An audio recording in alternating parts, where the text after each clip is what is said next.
الرحيم. الحمد لله وحده والصلاة والسلام على من لا نبي بعده.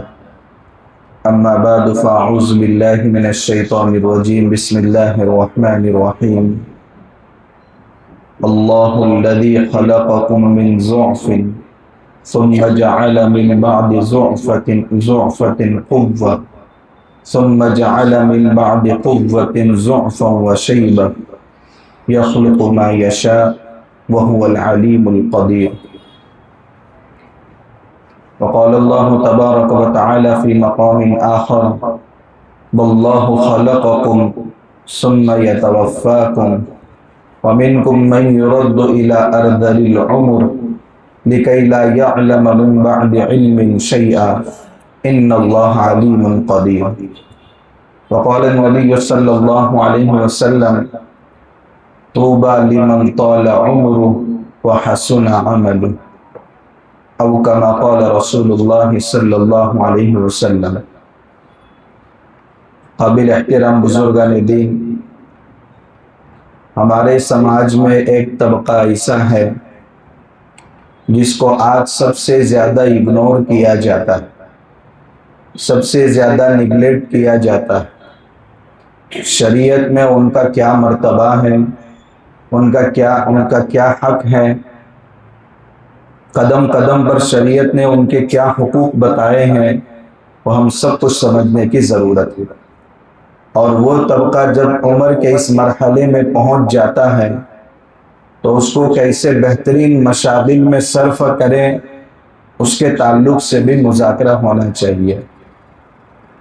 انسان کی زندگی کے چند مراحل ہے، پیدائش سے لے کر موت تک. جب بچہ ماں کے پیٹ میں ہوتا ہے تو اس کو جنین کہا جاتا ہے. جنین کے معنی چھپا ہوا، لڑکا ہے لڑکی ہے ابھی پتہ نہیں ہے، اس لیے اس کو جنین کہا جاتا ہے. عربی میں ڈال کو جنہ کہا جاتا ہے کیونکہ ڈال کے ذریعے انسان اپنے آپ کو چھپا دیتا ہے.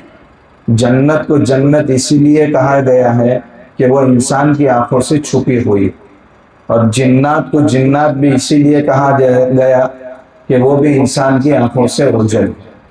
تو وہ بچہ جو ماں کے پیٹ میں دکھتا نہیں ہے اس کو کہتے ہیں جنین.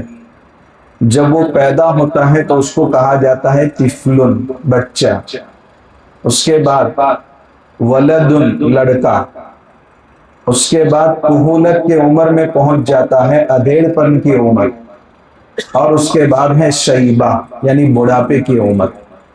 تو یہ انسان کی زندگی کے الگ الگ مراحل ہیں. سب سے پہلی آیت جو سورہ روم کی ہے میں نے آپ کے سامنے پڑھی ہے، اللہ تبارک و تعالیٰ نے انہی مراحل کا ذکر کیا. اللہ الذی خلقکم من ضعف، اللہ وہ ذات ہے جس نے کمزوری سے تم کو پیدا کیا. یعنی تمہاری زندگی کے آغاز انتہائی کمزوری ہے، اپنی حرکت میں بھی دوسرے کا محتاج، کپڑے پہننے اور نکالنے بھی انسان دوسرے کا محتاج ہوتا ہے. زندگی کا وہ کمزوری کا مرحلہ ہوتا ہے. پھر اس کے بعد اس کمزوری سے نکال کر اللہ تعالیٰ جوانی کی طاقت تک پہنچا دیتے کہ انسان شیر سے بھی لڑ لیتا ہے اور اس کو شکست دے دیتا ہے.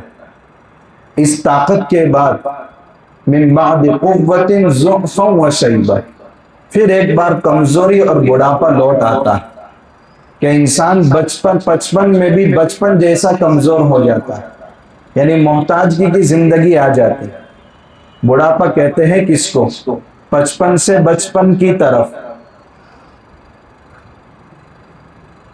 آخری حالت سے پہلے والی حالت کی طرف سفر کرنے کو کہا جاتا ہے بڑھاپا. ایک ہے بچہ جس کے ہاتھ سے کوئی چیز بچتی نہیں ہے، اسی لیے اس کو کہتے ہیں بچہ. اور ایک ہے لڑکا، گھر سے باہر گیا لڑکے ہی آتا ہے. اور ایک ہے جوان جو آن شان کے ساتھ رہتا ہے، بائک بھی چلائے گا تو ٹیڑھا بیٹھ کر چلائے گا. سب سگریٹ کا دھواں منہ سے نکالتے ہیں، یہ کان اور ناک سے نکالتا ہے. یعنی ذرا ہٹ کے، یہ زندگی کا وہ دور ہوتا ہے جو ہر چیز میں ذرا ہٹ کے. اور اس کے بعد ہے بوڑھاپا یعنی بڑا پاؤ قبر کی طرف.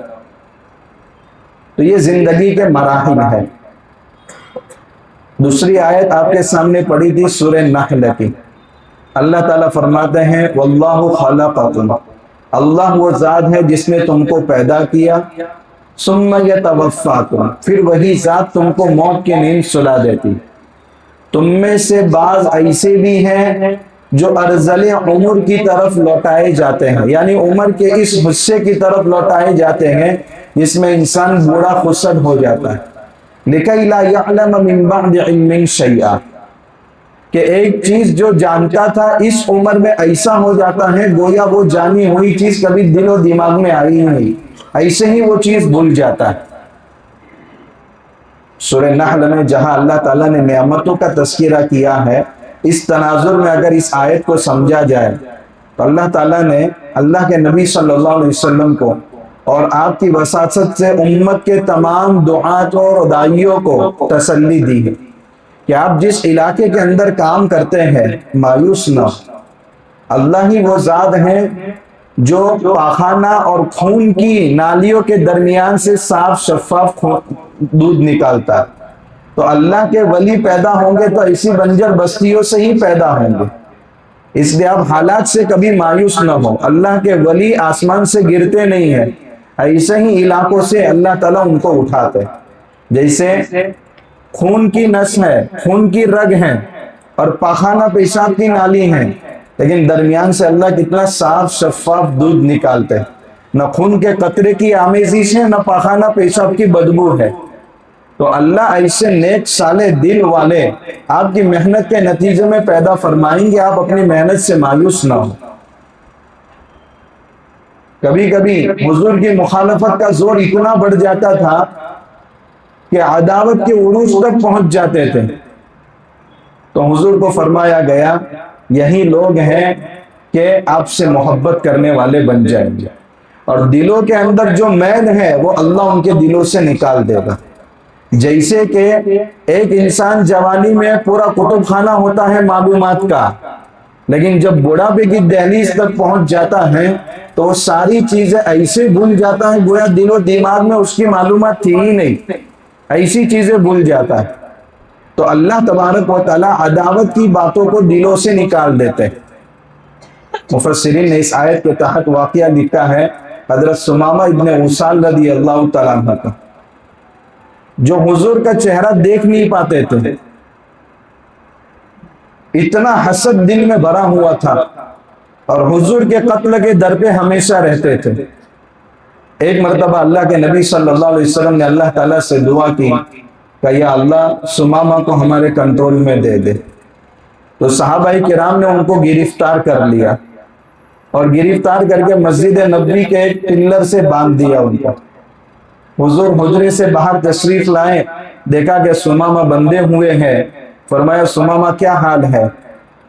فرمایا رسول اللہ اگر آپ قتل کریں گے تو ایک خونی شخص کو قتل کریں گے، یعنی میرا بھی ایک جرم ہے کہ میں ہمیشہ آپ کے خون کا پیاسا رہتا تھا.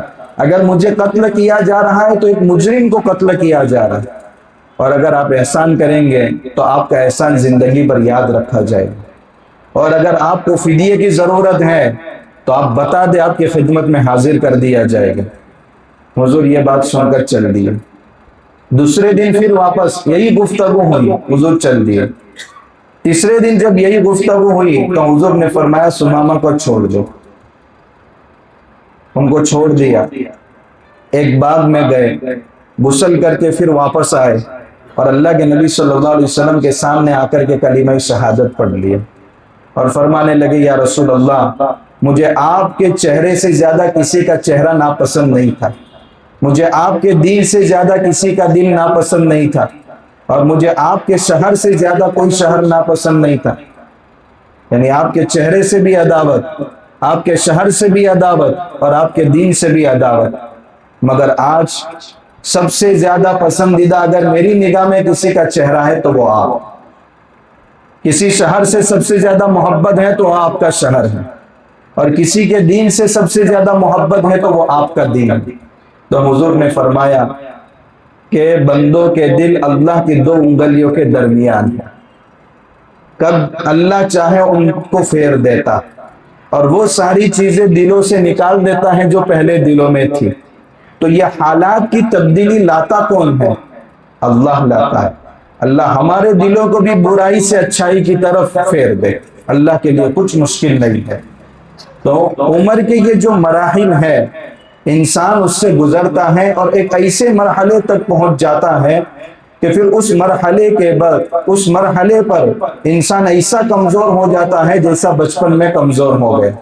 اس لیے سورہ یاسین میں فرمایا وَمَن نُعَمِّرْهُ نُنَكِّسْهُ فِي الْخَلْقِ، ہم جس کو بوڑھا بنا دیتے ہیں اس کو تخلیق میں الٹ دیتے ہیں، یعنی جوانی سے طاقت سے کمزوری کی طرف آیا، اور یہ وہی کمزوری ہے جو بچپن میں کمزوری تھی۔ افلا یعقلون، پھر بھی لوگ سمجھنے کو تیار نہیں ہے۔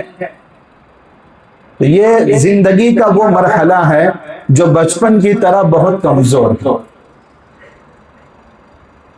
دو درخواستیں ہیں، نوجوانوں کو بھی چاہیے کہ اس طبقے کی بڑی قدر کرے، اور اس طبقے کے ساتھ جو حضرات وابستہ ہیں ان کو چاہیے کہ اس مرحلے کی بہت قدر کرے۔ بڑھاپے کا تذکرہ قرآن میں بھی ہے۔ حضرت زکریا علیہ السلام جب انہوں نے دیکھا کہ بوڑھاپا میرے بدن پر آ گیا، اور یہ بھی دیکھا کہ حضرت مریم کو مکفل کمرے میں، بند کمرے میں بغیر موسم کے پھل مل رہے ہیں، چونکہ نبی تھے ان کو اپنی نبوت کا مشن آگے بڑھانا تھا، تو اللہ تعالیٰ سے بڑھاپے میں دعا کی کہ یا اللہ بغیر موسم کے پھل مریم کو مل رہے ہیں اور بند کمرے میں مل رہے ہیں، تو بغیر موسم کے مجھے اولاد کیوں نہیں مل سکتی؟ بڑھاپے میں اللہ تعالیٰ سے دعا کی، اللہ تعالیٰ نے ان کو مایوس نہیں کیا اور محروم نہیں رکھا، اور حضرت یحییٰ عطا کیے گئے اور ان کا نبوت کا مشن آگے بڑھا۔ حضرت شعیب علیہ السلام پر جب بڑھاپا چھا گیا تو اپنی بیٹیوں کو جانور چرانے کے لیے بھیجے اور پانی پلانے کے لیے بھیجا۔ حضرت موسیٰ علیہ السلام نے وہ پتھر ہٹایا، ان کی امانت داری اور طاقت کا تذکرہ بیٹیوں نے آ کر والد سے کیا، اور یا حضرت موسیٰ علیہ السلام فَوَكَزَهُ مُوسَى فَقَضَى عَلَيْهِ، جھگڑا چھڑانے گئے تھے مگر موسیٰ اتنے جلیل القدر تھے کہ مکہ موت میں تبدیل ہو گیا، تو فرعون نے ان کی گرفتاری کا وارنٹ جاری کیا تھا، تو موسیٰ علیہ السلام نے راتوں رات مصر چھوڑ دیا تھا، اور اتنے حالات میں تھے حضرت شعیب علیہ السلام نے ان کو تسلی دی، بعد میں اپنی بیٹی سے نکاح کرایا۔ حضرت یعقوب علیہ السلام یوسف علیہ السلام کے والد جب اپنے بیٹے یوسف سے محبت کا اظہار کرتے ہیں تو ان کی دیگر اولاد یوسف علیہ السلام کے ساتھ کیا کیا حرکتیں کر رہی ہے اور والد کو تکلیف پہنچ رہی، مگر جب یوسف عزیز مصر بن گئے اور سب بھائیوں کو معاف کر دیا تو وہی والد بڑھاپے میں تہجد میں ان کے لیے دعا کر رہے ہیں کہ اللہ میرے سب بیٹوں کو معاف فرما دے۔ تو ان کے بڑھاپے کا تذکرہ بھی قرآن میں، اور جب موت کا وقت آیا ہے تو اپنے موت کے بستر کے اطراف میں سب اولاد کو جمع کر کے کہہ رہے میرے بعد تمہاری دینداری کی کیا حالت ہوگی، ما تعبدون من بعد۔ روایتوں میں بھی بہت سارے حقوق بوڑھوں کے ہمیں بتائے گئے ہیں۔ دیکھیے بوڑھاپا ایک ایسی چیز ہے کہ کوئی انسان اس سے بچ نہیں سکتا قبل اس کے کہ اس سے پہلے موت آ جائے۔ آج موت کی بہت کثرت ہو رہی، یہ بھی قیامت کی نشانیوں میں سے ہے کہ آدمی رات میں سوتا اور صبح اٹھ نہیں پاتا، پتہ نہیں ابھی بات کر کے الگ ہوا ہے اور تھوڑی دیر کے بعد اس کی موت کی خبر آتی۔ تو بوڑھاپا ایک ایسی چیز ہے، انسان زندگی کے سارے تیروں سے بچ جائے گا مگر بوڑھاپے سے بچ نہیں سکتا، کیونکہ اللہ نے عالم ازداد بنایا، اس میں اگر دھوپ ہے تو سورج کے غروب ہونے کے بعد سایہ بھی مل جاتا، یہاں اتار بھی ہیں یہاں چڑھاؤ بھی ہیں، آج کوئی سریا پر ہے چند دنوں کے بعد تحت الثری آ جاتا ہے، آج عزت کا مالک ہے کل ذلت کے غار میں گر جاتا ہے، تو یہاں اتار بھی ہے یہاں چڑھاؤ بھی ہے، یہاں جوانی بھی ہے یہاں بڑھاپا بھی ہے۔ تو اس بڑھاپے سے کوئی آدمی بچ نہیں سکتا چاہے کتنا بھی اپنے آپ کو بچانے کی کوشش کرے۔ آج ہوتا یہ ہے کہ بڑھاپے کو چھپانے کی بہت کوششیں ہو رہی ہیں، بال کو سیاہ بھی کیا جا رہا ہے، حالانکہ اس سے منع کیا گیا۔ اگرچہ بڑھاپا چھپانا چاہیے مگر دوسرے رنگ سے چھپانا چاہیے، سیاہی سے منع کیا گیا۔ تو بڑھاپا انسان کو تصور کرنا چاہیے کہ یہ اللہ کا ایک نور ہے جو میرے بدن پر ظاہر ہوا۔ حضرت ابراہیم علیہ السلام نے جب اپنے بدن پر بڑھاپا دیکھا، بال سفید ہوئے، کہا یا اللہ یہ کیا بات ہے؟ فرمایا وقار یا ابراہیم، یہ وقار ہے، یہ عزت ہے، یہ اللہ کی طرف سے ایک نور ہے۔ حضرت عمر رضی اللہ تعالیٰ عنہ نے ایک آدمی اپنے دربار میں متعین کر رکھا تھا، جب میں آخرت سے غافل ہو جاؤں مجھے فوراً آخرت کی یاد دلائے، لیکن جب بال سفید ہونے لگے تو فرمایا اب تم اپنی ذمہ داری سے سبکدوش ہو جاؤ، اب آخرت یاد دلانے کے لیے ہماری بالوں کی سفیدی ہمارے لیے کافی، اس لیے اس کو عیب نہ سمجھے۔ یحییٰ ابن اقسم رحمت اللہ علیہ جب ان کا انتقال ہوا، کسی نے خواب میں دیکھا کہ اللہ کے بارگاہ میں پیشی ہوئی، کیا ہوا؟ فرمایا کہ جب اللہ کی بارگاہ میں مجھے پیش کیا گیا تو میں نے فرمایا یا اللہ میں نے ایک حدیث فلاں آدمی سے سنی ہے، اس نے فلاں آدمی سے نقل کی ہے، اس نے فلاں آدمی سے نقل کی ہے، اور اس نے حضور سے نقل کی ہے کہ جس شخص نے اسلام کی حالت میں بڑھاپے کو پایا ہو، اللہ اس کی مغفرت نہ کرنے سے شرم محسوس کرتے۔ اللہ تعالیٰ نے فرمایا آپ نے بالکل درست کہا اور اللہ نے میری مغفرت فرما دی۔ تو اسلام کی حالت میں اگر بڑھاپا نصیب ہو تو یہ اللہ کی بہت بڑی نعمت ہے، ورنہ زندگی میں ایسے حالات آتے ہیں، ایسے ارتداد کی ہوائیں چلتی ہیں، ایسے فقر و فاقہ سے انسان کو گزرنا پڑتا ہے، قاد الفقر ان یکون کفرا، کہ کبھی کبھی محتاجی اور چاپلوسی ایمان کے دائرے سے انسان کو نکال دیتی، ایسے کام اس سے کرواتی ہے کہ انسان دائرے ایمان سے نکل جاتا ہے۔ اللہ ہم سب کی حفاظت فرمائے۔ تو بڑھاپا اسلام کی حالت میں ہو یہ اللہ تبارک و تعالیٰ کی بہت بڑی نعمت ہے۔ حضور نے اشارہ کیا ہے احادیث کے اندر، قدرت والے اور طاقت والے حالات کی حفاظت کرو، یعنی جوانی کو بڑھاپے سے پہلے غنیمت جانو، صحت کو بیماری سے پہلے غنیمت جانو۔ بہت سارے اکابر ایسے ہیں جنہوں نے اپنی جوانی کی حفاظت کی، اللہ تبارک و تعالیٰ نے ان کے بڑھاپے کی حفاظت فرمائی۔ ابو الطیب رحمت اللہ علیہ کے حالات زندگی میں لکھا ہے 100 سال کی عمر ہو گئی اور کشتی میں چھلانگ لگا کر بیٹھ رہے۔ کسی نے پوچھا 100 سال سے زیادہ کی عمر اور اتنی طاقت؟ کہا میں نے اپنی جوانی کی حفاظت کی، اللہ نے میرے بڑھاپے کی حفاظت کی۔ کسی کے بارے میں بدگمان نہیں ہونا چاہیے، لیکن اپنی جوانی کا اور اپنی زندگی کا جائزہ لینا چاہیے۔ اگر اپنی بڑھاپے کی حفاظت چاہتے ہیں تو جوانی میں اللہ کی نافرمانی سے اپنے آپ کو بچاؤ، طاقت رہتے ہوئے اپنے آپ کی حفاظت کرو، وہی تو اصل زندگی ہے۔ شیر بوڑھا ہو جائے تو شکار چھوڑ دیتا ہے، جوانی میں اصل اپنے آپ کو نافرمانی سے بچانا ہے۔ اس لیے جوانی میں اللہ کا خوف غالب رہنا چاہیے اور بڑھاپے میں امید غالب رہنی چاہیے، تاکہ وہ خوف نافرمانی سے روکے گا اور وہ امید بڑھاپے کی اللہ تعالیٰ سے مایوس نہیں ہونے کی۔ اس لیے جوانی کی خوب حفاظت کرنی چاہیے۔ حضور فرماتے ہیں جس نے اپنی جوانی کی حفاظت کی اللہ تبارک و تعالیٰ اس کی بڑھاپے میں اس کی حفاظت فرماتے ہیں۔ بڑھاپے کی حفاظت کا ایک ذریعہ ہے قرآن کی تلاوت، بہت زیادہ کثرت سے قرآن کی تلاوت کرنی چاہیے۔ جہاں میں نے جو آیت پڑھی ہے سورہ نحل کی، تم میں بعض وہ ہیں جو عمر کی گھٹیا حالت کی طرف لوٹائے جاتے ہیں۔ مفسرین نے چند لوگوں کا استثناء کیا، ان میں چند وہ لوگ ہیں جو اس عمر تک نہیں پہنچتے، یعنی ان کی عقل کبھی خراب نہیں ہوتی۔ یہ وہ لوگ ہیں جو مسلسل قرآن کی تلاوت کرتے ہیں۔ بہت سارے اکابر کے حالات میں لکھا ہے آخری وقت میں کوما میں ہے مگر زبان پر قرآن کی تلاوت جاری ہے۔ تو بڑھاپے کی حفاظت کن چیزوں سے کر سکتے ہیں؟ ایک تو یہ کہ نافرمانی جوانی میں نہ ہو، دوسرا یہ بھی ہے کہ عبادت میں غلو بھی نہ ہو، یعنی اعتدال ہو۔ حضرت عبداللہ ابن عمرو ابن عاص رضی اللہ تعالیٰ عنہ بڑے جلیل القدر صحابی ہیں، جوانی میں جوش تھا کہ خوب عبادت کروں، روزانہ دن میں روزہ رکھتے تھے اور پوری رات قیام اللیل کرتے تھے،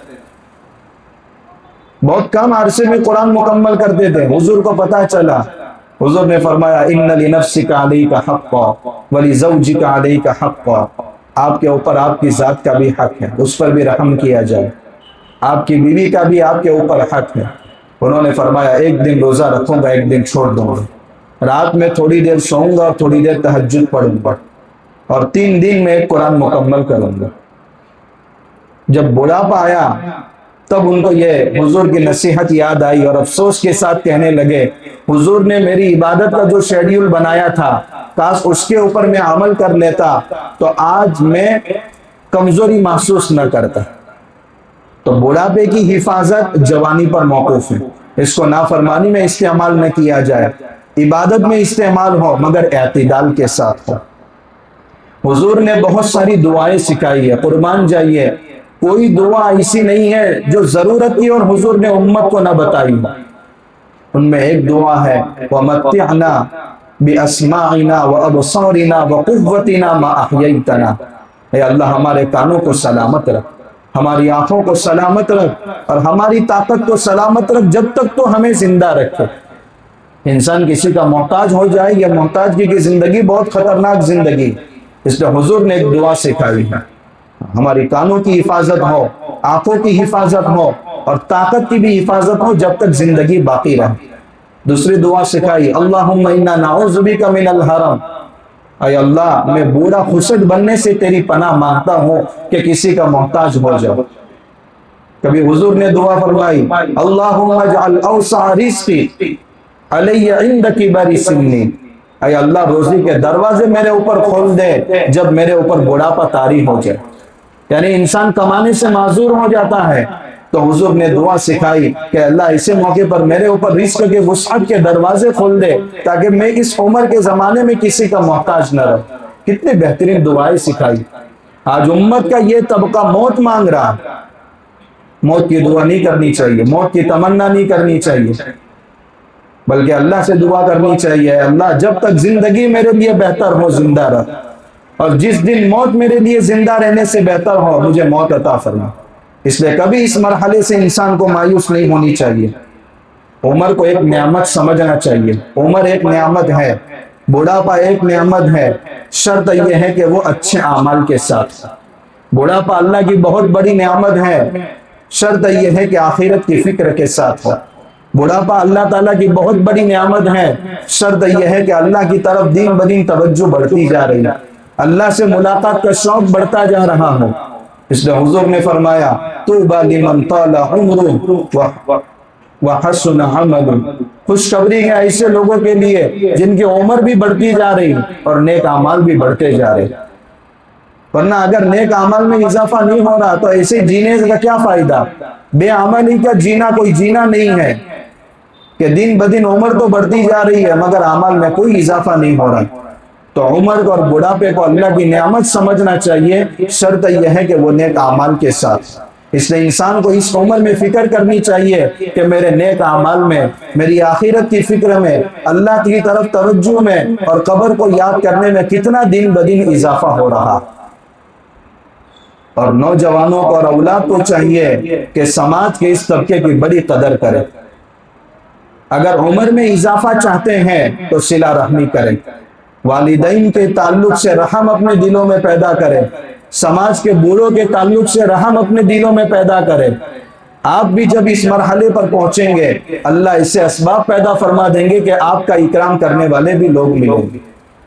اس لیے صلہ رحمی، ماں باپ کے ساتھ اچھا سلوک، محلے کے بوڑھوں کے ساتھ اچھا سلوک، یہ اسلام نے سب سے پہلے عمر میں اضافے کا عمل بتایا۔ اللہ کے نبی صلی اللہ علیہ وسلم نے کتنی رعایت فرمائی۔ ایک مرتبہ حبشہ سے سفر کرتے ہوئے صحابہ کا ایک قافلہ آ رہا تھا، ایک صحابی نے کہا یا رسول اللہ راستے میں ایک ایسا حادثہ پیش آیا، ایک بوڑھی عورت پانی کا گھڑا اپنے سر پہ اٹھائے ہوئے جا رہی ہیں اور ایک اوباش قسم کے نوجوان نے اس عورت کو سر پر ہاتھ مارا اور اس گھڑے کو گرا دیا۔ حضور نے فرمایا ایسے قوم کی اللہ کبھی مدد نہیں کرتا جب طاقت والے کمزوروں کی مدد نہ کرتے۔ بلکہ ان کے اوپر ظلم کرتے ہو، اللہ ایسے لوگوں کی کبھی مدد نہیں کرتا۔ اللہ کے نبی صلی اللہ علیہ وسلم بوڑھوں کی رعایت میں نماز مختصر کر دیتے تھے، حالانکہ نماز جیسا مقدس عمل اللہ سے بات ہو رہی ہو اور حضور کی بات ہو رہی ہو اور حضور ان کے خیال میں نماز مختصر کر دے۔ جنگ کے موقع پر اگر بوڑھا سامنے آ جائے اور اس کا لڑنے کا ارادہ نہیں ہے، اس کی رائے سے دشمن کو طاقت بھی نہیں پہنچ رہی، کسی سرگرمی میں وہ شریک نہیں ہے، شریعت نے اس کو قتل کرنے کی اجازت نہیں دی، بلکہ نماز میں جلسہ استراحت رکھا گیا۔ اگر کوئی شخص عمر کے اس مرحلے میں پہنچ جائے اور پہلی رکعت کے بعد ڈائریکٹ اس کے لیے دوسری رکعت کے لیے اٹھنا مشکل ہو، اس کے لیے جلسہ استراحت رکھا گیا کہ وہ تھوڑی دیر بیٹھ جائے اور اس کے بعد وہ کھڑا۔ مگر آج تو نوجوان کر رہے، مطلب جوانی میں بڑھاپے کا مزہ لے رہے۔ تو جلسہ استراحت حضور نے کیا ہے، مگر کب؟ جب آپ عمر کے اس مرحلے میں پہنچ گئے جب آپ کے لیے ڈائریکٹ کھڑا ہونا مشکل تھا، تو امت کو فرمایا اگر آپ اس مرحلے میں پہنچ جائے اور سجدے سے ڈائریکٹ کھڑا ہونا مشکل ہو تو آپ تھوڑی دیر بیٹھ کر، یہ ہے جلسہ استراحت، یعنی راحت کا جلسہ۔ اب جو خواہ بیٹھ کر کھڑا ہوتا ہے وہ مشقت میں مبتلا ہوتا ہے، اس کے لیے سیدھا کھڑا ہونا آسان ہے، مگر وہ بیٹھتا ہے اور تکلیف میں آتا ہے اور کھڑا ہوتا ہے اچانک۔ تو جلسہ استراحت ان کے لیے ہے، بوڑھوں کے لیے۔ تو حضور نے کتنی رعایت کی ہے بوڑھوں کی۔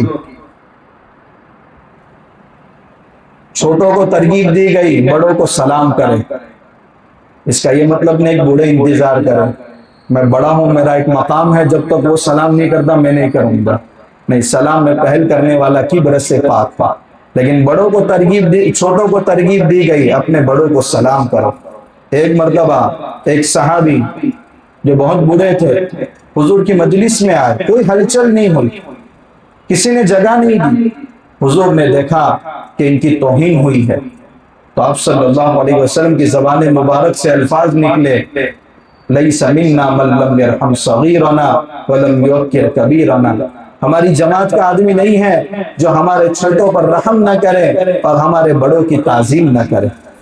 یعنی بڑوں کی بھی تعظیم ہونی چاہیے اور بڑوں کو بھی چاہیے کہ چھوٹوں کو بھی شفقت ہونی چاہیے۔ آج مسجد میں ایسے بوڑھے نہیں ملیں گے جو بچوں کو چاکلیٹ دے کر کے خاموش کرتے ہیں، بلکہ ڈانٹ ڈپٹ کرنے والے مل جاتے ہیں کہ بچے مسجد سے اٹھتا جائے۔ تو دونوں کو حکم ہے بچوں پر شفقت کرو، اور بچوں کو اور جوانوں کو حکم ہے کہ بڑوں کی تعظیم کرو۔ آج ہر کوئی اپنا حق مانگ رہا ہے مگر دوسرے کا حق ادا کرنے کی فکر نہیں کر رہا۔ تو بڑھاپے کا یہ مرتبہ ہے اسلام میں۔ حضرت ابو بکر صدیق رضی اللہ تعالیٰ عنہ اپنے والد ابو قحافہ کو حضور کی مجلس میں لے کر آئے، کہا یا رسول اللہ میرے والد مسلمان ہو گئے۔ حضور نے فرمایا ارے بھائی آپ مجھے اطلاع دے دیتے، میں گھر پر ان کے پاس حاضر ہو جاتا۔ حالانکہ حضور کی مشغولیت کیا، آپ کے پاس فرصت نہیں، مگر ایک بڑے آدمی کا دل رکھنے کے لیے آپ فرما رہے، آپ مجھے حکم دیتے میں ان کی خدمت میں حاضر ہو جاتا۔ حضرت ابو ہریرہ رضی اللہ تعالیٰ عنہ، اولاد کو بھی اپنے والدین کی دینداری کی فکر کرنی چاہیے۔ صحیح حقیقی معنوں میں اولاد وہ ہیں جو باپ کو پوچھے ابا آپ اتنا پیسہ گھر میں لے کر آ رہے ہیں، آپ کے آمدنی کے ذرائع حلال بھی ہے یا نہیں ہے؟ کون پوچھتا ہے آج؟ حضرت ابو ہریرہ رضی اللہ تعالیٰ عنہ آئے، کہا یا رسول اللہ، رونے لگے، کہا یا رسول اللہ میری والدہ کافر ہے، آپ کی شان میں بہت خطرناک گستاخی کی ہے۔ حضور نے اپنے ہاتھ اٹھائے اور کہا یا اللہ ابو ہریرہ کے والدہ کے دل میں اسلام کو راسخ فرما دے۔ حضرت ابو ہریرہ رضی اللہ تعالیٰ عنہ گھر پہنچ رہے ہیں کہ گھر میں غسل خانے سے پانی کی آواز آ رہی، جب والدہ نہا کر باہر نکلی ہے تو کلمہ پڑھ لیا، لے کر آئے حضور کی بارگاہ میں، کہ رسول اللہ میری والدہ مسلمان ہو گئی۔ اپنی ماں کی دینداری کے بارے میں فکر ہے، کیا ہمیں اپنے والد کی دینداری کے بارے میں فکر ہے؟ اپنے والد کو دین کی مجلسوں سے جوڑو، اپنے والد کو علماء سے جوڑو۔ حضور نے دعا دی اللہ امت کے دل میں ابو ہریرہ اور ان کی والدہ کی محبت ڈال دے۔ آج جو بھی حدیث آپ سنیں گے اکثر حدیث کے شروع میں ابو ہریرہ رضی اللہ تعالیٰ عنہ کا نام سنیں گے. یہ حضور کی دعا کی برکت ہے. تو اولاد کو بھی اپنے والدین کی دینداری کی فکر کرنی چاہیے. بوڑھے ماں باپ کو وقت دے. آج بہت بڑا عالمیہ یہ ہے کہ ماں باپ کے پاس اولاد بیٹھنے کو ہی تیار نہیں. ایک مفتی صاحب ایک ڈاکٹر صاحب کے گھر گئے جن کے والد کا انتقال ہو گیا تھا, تعزیت کے لیے گئے. گھر میں والدہ نے پرچی بھیجی. انہوں نے کہا مفتی صاحب میرا بیٹا ڈاکٹر ہے, 5 سے 10 پیشنٹ کی فیس مجھے دیتا ہے, مگر صبح واکنگ کو چلا جاتا ہے اور رات میں 11 بجے گھر آتا ہے. میرے بھی سینے میں دل ہے, میرے پاس بیٹھنے کے لیے تیار نہیں. وہ فیس جو مجھے دیتا ہے نا اس کو دینے کو تیار ہو, خالی مجھے وقت دے دے. اس طبقے کو ہم بہت بیکار سمجھ رہے ہیں, ان کا بڑا مرتبہ ہے. آج دیکھا جاتا ہے ایک بیٹا آسٹریلیا میں ہے, ایک کینیڈا میں ہے. ارے مسجد نبوی کی نوکری بیکار ہے اگر ماں باپ بے سہارا کی زندگی گزار رہے ہیں. بیت اللہ کے انجینئرنگ بیکار ہے اگر ماں باپ محتاجگی کی زندگی گزار رہے ہیں. کہ آپ کو یاد نہیں اویس کرنے کا واقعہ کہ حضور کو خط لکھ رہے ہیں, حضور آپ کی زیارت کرو صحابی کا شرف حاصل ہو جائے, لیکن ماں باپ کی خدمت ہے, کیا کروں؟ حضور نے فرمایا خدمت مقدم ہے. اللہ کے راستے میں نکلنا چاہتا ہوں, ماں باپ کی خدمت مقدم ہے, وہی ماں باپ کے ساتھ جہاد ہے. بعد میں حضرت عمر کو فرما رہے ہیں جب اویس کرنی مکہ آئے یا مدینہ آئے دعا کرانا اپنی مغفرت کی. اتنا بڑا مرتبہ ہے. آج ماں باپ کا اولاد وقت نہیں دے رہی ہے, تھوڑی دیر ان کے پاس بیٹھنے کو تیار نہیں ہے. حج اور عمرے کا ثواب ہے, مفت میں کوئی پیسہ نہیں لگتا. ان کی ہم قدر کریں, ماں باپ کو وقت دے. اور عمر کا جب یہ مرحلہ ہر ایک پر آ جائے تو اس مشغلے کو اور اس عمر کے بڑھاپے کو بہترین وقت میں گزارنے کی فکر کریں. یہ نہ ہو کہ موبائل میں بڑھاپا جا رہا ہے, ہوٹل بازی میں چائے نوشی میں بڑھاپا جا رہا ہے. یہ بہت بدترین بڑھاپا, بہت بہترین بڑھاپا ہے جو قرآن کو سیکھنے اور سکھانے میں گزرے. ایک عالم دین ایک بزرگ کے گھر گئے جو پاؤں سے معذور ہو گئے تھے. دیکھا گھر میں ایک بورڈ لگا ہوا ہے اور اس پر نورانی قاعدہ لکھا ہوا. بھئی کیا بات ہے؟ کہا میں معذور ہوں, ایک ساتھی سے میں نے درخواست کی آپ نورانی قاعدہ اچھا پڑھتے ہیں مجھے سکھا دیجئے. میرے گھر پر آتا, میں عمر کے اس مرحلے میں نورانی قاعدہ سیکھ رہا ہوں. ایک عرصے کے بعد گئے تو قرآن کی تفسیر لکھی ہوئی ہے. کیا بات ہے, الحمدللہ نورانی قاعدہ مکمل ہوا, قرآن مکمل ہوا, آج میں تفسیر سیکھ رہا ہوں. کتنا مبارک ہے یہ بڑھاپا جو قرآن کے مشغلے میں گزر رہا ہے. کتنا مبارک ہے وہ بڑھاپا جو آخرت کی فکر میں گزر رہا ہے. کتنا مبارک ہے وہ بڑھاپا جو اللہ سے ملاقات کا شوق بڑھا رہا ہے دین بدین. اور کتنا نامبارک ہے وہ بڑھاپا جو دین بدین غفلتوں پر گزر رہا ہے, جو موبائل کے پیچھے گزر رہا ہے, جو غیبتوں میں گزر رہا ہے. اللہ اسے بڑھاپے سے ہماری حفاظت فرمائے. بڑھاپے میں آنکھ کی کمزوری ہے, علاج کی فکر ہے, دور کی چیز نظر نہیں آ رہی. بھائیوں دل بھی تو اندھا ہو چکا ہے جس سے قبر نظر نہیں آ رہی. دل بھی تو اندھا ہو چکا ہے جس سے میدان محشر کی فکر نظر نہیں آ رہی. قضا نمازوں کا بوجھ کا پہاڑ نظر نہیں آ رہا. دل کا اندھاپن آنکھوں کے اندھاپن سے زیادہ خطرناک ہے, مگر اس کا کوئی علاج نہیں. فکر ہونی چاہیے بڑھاپے میں نمازوں کی قضا کی, کیسے فکر کروں. حج نہیں ہوا, طاقت نہیں ہے, کیسے حج بدل کراؤ. روزے قضا پر قضا ہوئے ہیں, ان کی قضا کی کیا شکل ہے. علماء سے معلوم کرے. یہ نہیں کہ جائیداد خوب بنا لی, فیکٹریاں بنا لی, گھر بنگلو بہترین بنا لیے, فارم ہاؤس بنا لیے, جائیداد جمع کر لی تاکہ اولاد بے سہارا نہ ہو جائے, مگر قبر کے لیے کچھ نہیں کیا تو یہ سب کچھ دنیا کے حد تک باقی رہ جائے گا. یہ چیزیں آخرت میں کام آنے والی نہیں ہیں. اس لیے ہمیں کوشش کرنی چاہیے کہ جب عمر کے اس مرحلے کے اندر پہنچ جائے تو اس کو سب سے بہترین مشغلے کے ساتھ اس کو وابستہ کریں. جب یہ فکر طاری ہو جائے گی تو امید بڑھے گی. اس لیے اللہ سے دعا کرنی چاہیے کہ اللہ ہماری زندگی کے آخری ایام کو سب سے بہترین دن بنا، اور زندگی کا جب آخری دن ہو وہ ہماری زندگی کا سب سے بہترین دن، اور انسان کو ہر دن آخری سمجھ کر گزارنا چاہیے۔ اس لیے صبح اٹھتا ہے تو اللہ کے نبی صلی اللہ علیہ وسلم نے دعا سکھائی، الحمدللہ الذی اقامنا یومنا ھذا، تمام تعریف اس اللہ کے لیے ہے جس نے اس دن میں ہم کو بیدار کیا، وَلَمْ يُهْلِكْنَا بِذُنُوبِنَا، اور گزشتہ گناہوں کی وجہ سے ہمیں ہلاک نہیں کیا، ورنہ اللہ اچانک پکڑ سکتا تھا۔ اس لیے دعا کرنی چاہیے، اللہم لا تہلکنا فجاۃً، اے اللہ اچانک ہلاک مت کر، ولا تاخذنا بغتۃً، اچانک مت پکڑ کے میں نافرمانی میں مبتلا ہوں اور ہمیشہ کے لیے حسرت میرے دل میں پیدا ہو جائے، ولا تغفلنا عن حق ولا وصیت، کسی کا حق ادا کیے بغیر اور وصیت کیے بغیر ہمیں اس دنیا سے نہ اٹھا۔ وصیت کے لیے دوسرے دن مرنا ضروری نہیں ہے، بلکہ ہر دن ہر رات میں وصیت لکھی ہوئی ہونی چاہیے، فلاں کے ذمے اتنا قرض ہے جو مجھے لینا ہے، میرے ذمے فلاں کا اتنا قرض ہے جو مجھے ادا کرنا ہے، میرے ذمے اتنی نمازیں ہیں۔ بہت سارے اکابر کو دیکھا گیا جس دن بیمار ہوئے اپنے وارث کو بلایا، آج کے بعد میں ہاسپٹل جا رہا ہوں، نماز تو میں وینٹیلیٹر بھی پڑھ رہا ہوں، مگر پتہ نہیں وہ ناپاکی کی حالت میں نماز درست ہوگی یا نہیں، آج کے دن سے میری موت تک کے نماز کا حساب رکھا جائے۔ اور اس کے بعد ایسے بھی فرما بردار اولاد 10-10 لاکھ روپے نمازوں کا فدیہ نکالا گیا۔ ہم نے ایسے بھی لوگوں کو دیکھا، باپ کا جنازہ ہے، فدیہ ادا ہو چکا ہے تاکہ قبر میں مواخذہ نہ ہو۔ تو ہمیں چاہیے کہ بوڑھے ماں باپ کی قدر کریں، سماج کے بڑوں کی قدر کریں، اور جن حضرات کو اللہ نے اس مرحلے میں پہنچایا ہے اس مرحلے کو سب سے بہترین مشاغل میں صرف کرے۔